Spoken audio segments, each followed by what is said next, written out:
తెలుగు రాష్ట్రాల్లో సంచలనం సృష్టించిన కేసు భార్యను నరికి కుక్కర్లో ఉడికించి చెరువులో కలిపేసిన కేసు గురుమూర్తి మాధవి కేసు. ఈ కేసులో కీలక విషయాలు పోలీసుల దగ్గర ఉన్నట్టుగా తెలుస్తోంది. మర్డర్ కేసు మిస్టరీని పోలీసులు ఛేదించారు. కేసులో కీలక ఆధారాలను సేకరించింది క్లోజ్ టీమ్.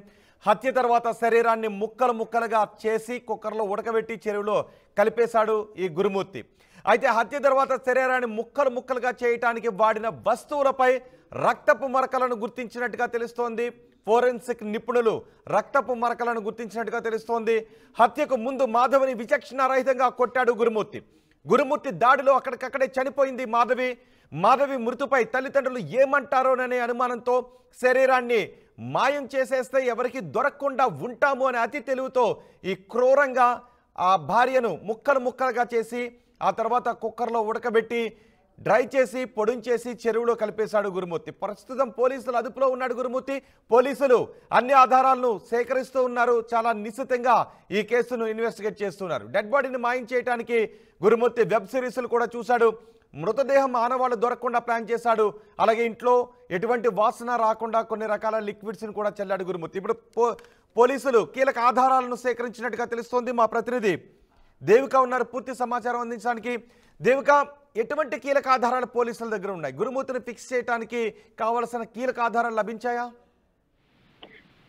ఎస్ రోహిత్, ఎప్పుడైతే ఈ ఘటన పోలీసులకి తెలిసిందో అప్పటి నుంచి కూడా పోలీసులు కీలక ఆధారాలను అయితే సేకరించే విధంగా తెలుస్తుంది. ఎందుకంటే గురుమూర్తి చెప్పిన విధంగా ఏదైతే తన భార్యను అతి దారుణంగా చంపేసి ముక్కలుగా నరికి ఉడకపెట్టిన సందర్భం అనేది మనం చూడొచ్చు. అయితే దీనికి సంబంధించి కూడా పోలీసు అక్కడికి వెళ్ళి ఆ ఇంట్లో మొత్తం కూడా తనిఖీ చేయగా ఇన్వెస్టిగేషన్ లో భాగంగా అసలు ఎటువంటి క్లూస్ కూడా దొరకని పరిస్థితి అని చెప్పొచ్చు.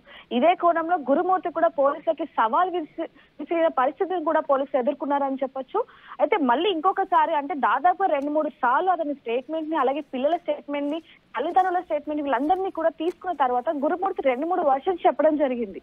ఒకసారి నేను చంపాను, ముక్కలు ముక్కలుగా నరికేసి డ్రైనేజ్ లో పడేశానంటూ ఒకసారి, రెండోసారి ముక్కలుగా నరికేసి ఉడకపెట్టి హీటర్ లో ఉడకపెట్టి మళ్ళీ వాటిని దంచి పొడి చేసి నేను చెరువులో పడేశానని మరోసారి, ఇంకొకసారి కేవలం కాల్ చేశాను అంటే స్టవ్ మీద పెట్టి కాల్ చేశాను ఆ మాంసం ముద్దని అని ఇలా 3 వర్షం చెప్పిన కోణంలో మళ్ళీ పోలీసులు ఘటన స్థలానికి వెళ్లి మళ్ళీ గురుమూర్తి ఎలా చేశాడు ఏంటి అనే కోణంలో కూడా పోలీసులు ఆరా తీయగా కూడా ఎటువంటి క్లూస్ దొరకని పరిస్థితి అని చెప్పొచ్చు. మరి ఇప్పుడు మాత్రం తాజాగా పోలీసులకు కొన్ని ఆధారాలు అయితే దొరికినట్టుగా తెలుస్తుంది. గురుమూర్తి ఇంట్లో ఏవైతే బకెట్, చాకు అలాగే ఒక కడాయి, ఏదైతే స్టవ్ ఇలా ఏవైతే ఉన్నాయో వాటి మీద అంటే బ్లూ రేస్ ద్వారా వాటి మీద రక్తపు మరకలు అలాగే ఫింగర్ ప్రింట్స్ ఉన్నట్టుగా కూడా పోలీసులకి ఆధారాలు రావడం జరిగింది. హీటర్ మీద కూడా తన ఫింగర్ ప్రింట్స్ ఉన్నట్టుగా కూడా పోలీసులు చెప్పడం జరుగుతుంది. ఏదైనప్పటికీ బ్లూ రేస్ టెక్నాలజీ ద్వారానే అంటే గతంలో కూడా చూసుకోవచ్చు 2018లో ఒక పూజారి ఒక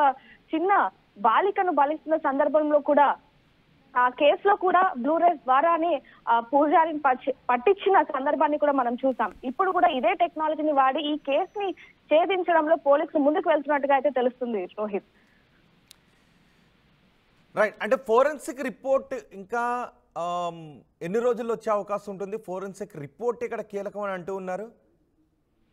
ఫోరెన్సిక్ రిపోర్ట్ ఆల్రెడీ పోలీసులకు అందిందా? ఎస్ రోహిత్, దీన్ని బట్టి గత 2 రోజుల క్రితం మళ్ళీ రీఇన్వెస్టిగేషన్ చేసినప్పుడు బాత్రూమ్ లో ఆ మాంసపు అంటే చిన్న పార్టికల్ ని అలాగే వెంట్రుకలు, రక్తపు మరకలు కొన్ని వాటి ద్వారా అలాగే వీళ్ళిద్దరికి ఇచ్చిన ఎవరైతే పిల్లలు ఉన్నారో సంతానం ఉన్నారో అలాగే మాధవి తల్లిదండ్రులు ఎవరైతే ఉన్నారో వీళ్ళ దగ్గర నుంచి DNA తీసుకొని ఆ టెస్ట్ కి అయితే పంపించడం జరిగింది. ఇంకా వాటి ఆధారాలు వచ్చినప్పటికీ కూడా పోలీసులు ఇంకా ఇన్వెస్టిగేషన్ చేస్తున్నట్టుగా అయితే తెలిసింది. కానీ ఈ కేసుని చాలా కీలకంగా తీసుకున్నారు కాబట్టి ఈ కేసుకి సంబంధించి పోలీసులు అంటే ఖచ్చితంగా ఆధారాలు ఉంటేనే ఈ కేసుని కొంచెం ముందుకు వెళ్లే పరిస్థితి ఉంది కాబట్టి మరికొన్ని గంటల్లో ఈ కేసుకి సంబంధించిన వివరాలు కూడా చెప్పే ప్రయత్నం ఉన్నట్టుగా తెలుస్తుంది రోహిత్. రైట్, మీర్పేట కేసులో పోలీసులు ఇప్పటికే కీలక ఆధారాలు సేకరించినట్టుగా తెలుస్తోంది. కీలక ఆధారాల కోసం పోలీసులు 2-3 సార్లు ఆ ఇంటిని కూడా విజిట్ చేశారు. అక్కడికి వచ్చి సీన్ ఆఫ్ అఫెన్స్ని చూసి కీలక ఆధారాలు సేకరించారు. ఇప్పుడు గురుమూర్తిని ఫిక్స్ చేయడానికి గురుమూర్తి ఆమెను చంపేశాడు. ఆ తర్వాత ఆమెను ముక్కలు ముక్కలుగా నరికి ఉడకబెట్టి చెరువులో పడేశాడు అని అనటానికి కీలకమైన ఆధారాలు సేకరించారు. ముఖ్యంగా పోలీసుల ముందున్న సవాల్ అసలు ఆమె చనిపోయింది అని నిరూపించగలగాలి పోలీసులు. ఇప్పుడు అదే పనిలో ఉన్నారు. గురుమూర్తి చెబుతున్న వివరాల ప్రకారం సీన్ ఆఫ్ అఫెన్స్కి తీసుకువెళ్లారు. ఎక్కడైతే చెరువులో పడేశాను అని చెప్తున్నాడు అక్కడికి వెళ్లారు, ఆధారాలు సేకరిస్తున్నారు. ఒకవేళ పోలీసులు ఫస్ట్గా సేకరించాల్సినటువంటి విషయం ఆమె చనిపోయింది అని ప్రూవ్ చేయాలి. ఆ తర్వాత ఆమె చావుకు గురుమూర్తి కారణం అని పోలీసులు కోర్టులో ప్రూవ్ చేయాలి. అప్పుడు మాత్రమే గురుమూర్తికి శిక్ష పడే అవకాశం ఉంటుంది. సో పోలీసులు చాలా నిశితంగా వెళ్తూ ఉన్నారు. అన్ని ఆధారాలను కూడా సేకరిస్తున్నారు. ఇప్పటికే ఫోరెన్సిక్ దగ్గర కీలకమైన ఆధారాలు ఉన్నట్టుగానే తెలుస్తోంది. ఆ ఇంట్లో ఎక్కడ రక్తపు మరకలన్నీ నిజానికి తుడిచేశాడు. అంతేకాదు ఎటువంటి వాసన రాకుండా కొన్ని రసాయనాలను కూడా వాడాడు గురుమూర్తి. సో ఇప్పుడు ఇంట్లో సూక్ష్మంగా పరిశీలించిన తర్వాత కొన్ని ఆమె బాడీ పార్టికల్స్ దొరికినట్టుగా తెలుస్తుంది. వాటి ఆధారంగా గురుమూర్తిని ఫిక్స్ చేసే అవకాశాలు ఉన్నాయని చెప్తున్నారు. నిజానికి హత్య జరిగి ఇన్ని రోజులైనా తెలుగు రాష్ట్రాల్లో ఇంత సంచలనంగా మారినా దీని గురించి పోలీసులు ఇంతవరకు కూడా ఎటువంటి ప్రెస్ మీట్ని కూడా పెట్టలేదు. ఎటువంటి వివరాలు కూడా అధికారికంగా వెల్లడించలేదు. ఎందుకంటే ఆధారాలు దొరకడం లేదని చెప్తున్నారు.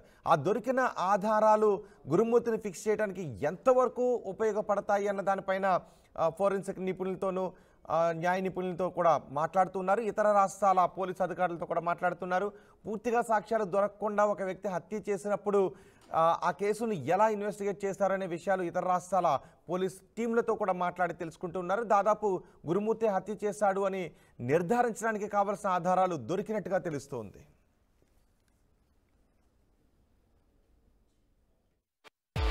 At KLH, you have the freedom to choose the subjects that fuel the engineer in you.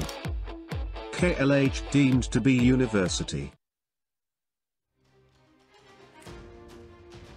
మరిన్ని వీడియోస్ కోసం ఛానల్ ని సబ్స్క్రైబ్ చేయండి. లేటెస్ట్ అప్డేట్స్ కోసం వాట్సాప్ ఛానల్ ని ఫాలో చేయండి. అండ్ లింక్ డిస్క్రిప్షన్ లో ఉంది.